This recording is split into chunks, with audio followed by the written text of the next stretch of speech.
வணக்கம் அன்பு தமிழ் உள்ளங்களே. மனித சேவையில் மெய்சிலிர்க்க வைக்கும் சம்பவங்களில் ஒன்றாக நம் குவைத் நாட்டில் வாழும் தமிழர்களால் மதம் கடந்த மனித சேவையின் உச்சமாக நடந்தேறியதை பற்றி காணலாம். குவைத் நாட்டில் விபத்தில் உயிரிழந்த சகோதரர் கடலூர் மாவட்டம் வண்டியம்பாளையம் பகுதியைச் சேர்ந்த ராஜவேல் அவர்களின் மகன் சிவலிங்கம் உடலை தாயகம் அனுப்பி வைத்திட குடும்பத்தின் சார்பில் பிரகாஷ் அவர்கள் வெளிநாட்டு வாழ் தமிழர்கள் நல அறக்கட்டளை நலச்சங்கத்திற்கு கோரிக்கை வைத்தனர். சங்கத்தின் குவைத் நிர்வாகிகள் நபில் காசிம், நூர் முகமது, நவ்சாத் அலி, சுல்தான், மணிகண்டன், முத்துராமலிங்கம், இலாஹி, ஐயப்பன் மற்றும் பிரகாஷின் தந்தை ஆகியோர் அதற்கான பணிகளை துரிதமாக செய்தனர். இதையொட்டி அண்ணன் சிவலிங்கம் அவர்களின் பூத உடலுக்கு புத்தாடை அணிவித்து அஞ்சலி செலுத்தி நல்ல முறையில் தாயகம் அனுப்பி வைத்தனர். இதில் குறிப்பாக குவைத் நாட்டில் நடைபெற்ற இறுதி அஞ்சலி நிகழ்வில் அயலக திமுக தலைவர் சிதம்பரம் தியாகராஜன், பாட்ஷா மற்றும் பலர் கலந்து கொண்டனர். இதில் ஆரம்பத்தில் பூத உடலை தாயகம் அனுப்பிட ஆகும் செலவுகளுக்கு சிவலிங்கத்தின் முதலாளி மறுத்துவிட இது குறித்த இந்திய தூதரகத்தில் முறையிடப்பட்டது. அதன் பின்பே சிவலிங்கத்தின் முதலாளி பொறுப்பேற்றுக் கொண்டார். இதற்காக சங்கத்தின் சார்பில் இந்திய தூதரகத்திற்கு நன்றி கடிதம் கொடுக்கப்பட்டது.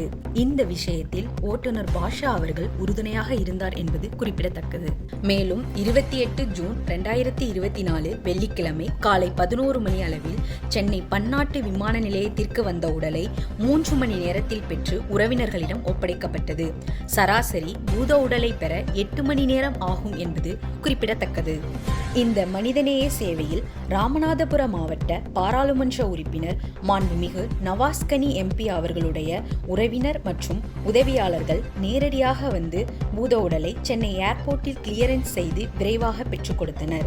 இச்சேவையில் வெளிநாட்டு வாழ் தமிழ்நாட்டு நலச்சங்கத்தின் மாநில துணைத் தலைவர் நூருல்லா அவர்கள் முன்னிலையில் ஊடகத்துறையில் பணிபுரியும் தோழர் மூர்த்தி மற்றும் திரைப்பட இயக்குனர் ராமலிங்கம் ஆகியோர் முதன்முறையாக இச்சேவை பணியில் கலந்து கொண்டு உதவினர். சேவை பணியை பார்த்து சங்கத்தில் தங்களை உறுப்பினர்களாக உடனே இணைத்துக் கொண்டனர் என்பது சிறப்புக்குரியதாகும். இதில் முக்கியத்துவமான விஷயம் யாதெனில், விமானம் 2 மணி நேர காலதாமதமாக வர அன்று வெள்ளிக்கிழமை ஜும்மா தொழுகைக்கான முக்கிய நாளாகும். தொழுகைக்கு சென்றால் உடலை பெற்றுத் தருவதில் தாமதமாகும் என்பதை கருத்தினில் கொண்டும் மற்றும் குடும்பத்தினர் வழிகளை உணர்ந்தும் இறைக்கடமையான தொழுகையை விட்டுவிட்டு பூத உடலை விரைவாக பெற்றுத்தர நாடாளுமன்ற உறுப்பினர் நவாஸ்கனி எம்பி அவர்களின் உதவியாளர்கள் களமிறங்கி 3 மணி நேரத்தில் பெற்றுக் கொடுத்தனர். இதன்படி மாலை 6 மணி அளவில் அவரது உடல் ஊருக்கு கொண்டு சென்று அங்கு இறுதி அஞ்சலி செலுத்தப்பட்டு ஊர் மக்கள் முன்னிலையில் நல்லடக்கம் செய்யப்பட்டது. உலக தமிழர் செய்திகளுக்காக பிரதிபா முத்துராமலிங்கம். வணக்கம்.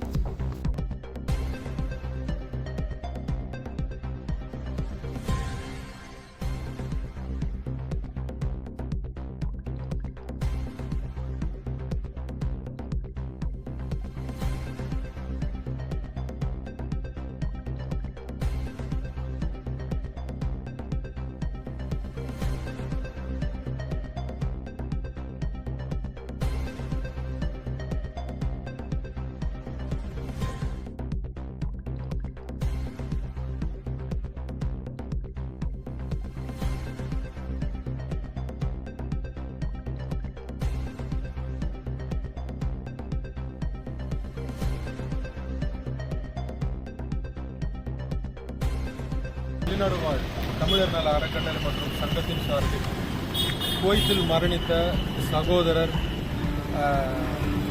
சிவலிங்கம் அவர்களுடைய பூத உடலானது சங்கத்தின் சார்பில் குவைத்தில் இருந்து அனுப்பப்பட்டது. சென்னை விமான நிலையத்தில் இந்த பூத உடலானது வந்தடைந்தது. காலை 9-10 மணி அளவில் வந்தடைந்தது. அது சமயம் ராமநாதபுரம் பாராளுமன்ற உறுப்பினர் ஐயா நவாஸ்கனி அவருடைய உறவினர் மற்றும் உதவியாளர் அவர்கள் நேரடியாக வருகை தந்து இந்த பூத உடலை ஏர்போர்ட்டில் கார்கோ டெர்மினலில் கிளியரன்ஸ் செய்து உறவினர்களிடம் ஒப்படைக்கப்பட்டது. இந்த நிகழ்ச்சிக்காக இந்த மனிதநேய சேவை தொடரட்டும். அவர்களுக்கு இந்த நேரத்தில் நாங்கள் நன்றியை தெரிவித்துக் கொள்கிறோம். குடும்பத்தின் சார்பாக நன்றியை தெரிவித்துக் கொள்கிறோம்.